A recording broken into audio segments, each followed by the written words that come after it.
اوقات كتير الجواز بيبدأ بحلم وبعدين يتحول لحيرة، وتبدأ تسأل نفسك هو ليه انا مش مبسوط؟ ليه النقاشات كلها بتنتهي بزعل ودايما في مشاكل؟ وتقول هو ده الطبيعي ولا في حاجة غلط؟ هو الجواز كده فعلا ولا احنا اللي مش عارفين نعيش صح؟ فتجرب تشوف العلاقات اللي حواليك عشان تفهم وتتعلم منها. تلاقيهم بيضحكوا قدامك وفي البيت دايما في خناقة. تتفرج على فيديوهات على السوشيال ميديا تلاقي كلام منمق بس فاضي، مفيش فيه روح. تقعد تسأل نفسك هو مفيش بيت سعيد بجد؟ مفيش بيت ناجح وهادي اقدر اتعلم منه؟ الحقيقة ان فيه، بس الناس نسيته من زمان. البيت اللي هتكلم عنه ده لما تبص له هتلاقي الصورة الكاملة. بيت صغير وبسيط لكن مليان حب وامان ومودة تتعلم منها كتير. البيت ده كان فيه الحبيب محمد عليه الصلاة والسلام، اللي لما يدخل بيته يبتسم، ولما يغضب مش بيجرح، ولما يعاتب بيختار ارق الكلمات. البيت ده كان فيه السيدة عائشة اللي كان سنها صغير بس كانت بتحبه وبتغير عليه جدا، وتعاملها مع الرسول علمنا ان الغيرة مش عيب، بس طريقة التعامل معاها هي اللي بتفرق. وكان في السيدة ام سلمة الحكيمة اللي النبي كان بيحب يستشيرها زي ما حصل في صلح الحديبية، في وقت كانت الناس بتشوف ان الرجالة بس هم اللي ليهم الرأي. ده غير السيدة حفصة والسيدة ميمونة والسيدة جويرية والسيدة ام حبيبة وغيرهم. كل واحدة منهم كان ليها طبع، وكل واحدة النبي عرف يتعامل معاها بطريقتها من غير ما يحاول يخليهم كلهم نسخة واحدة. وده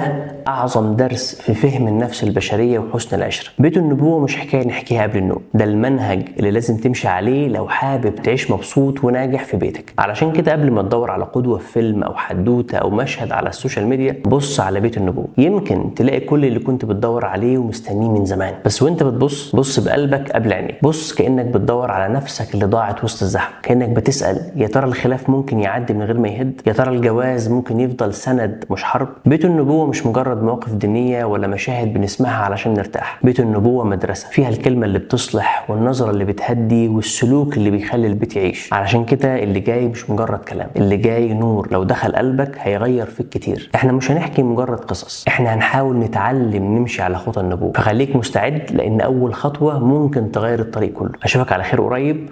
السلام عليكم.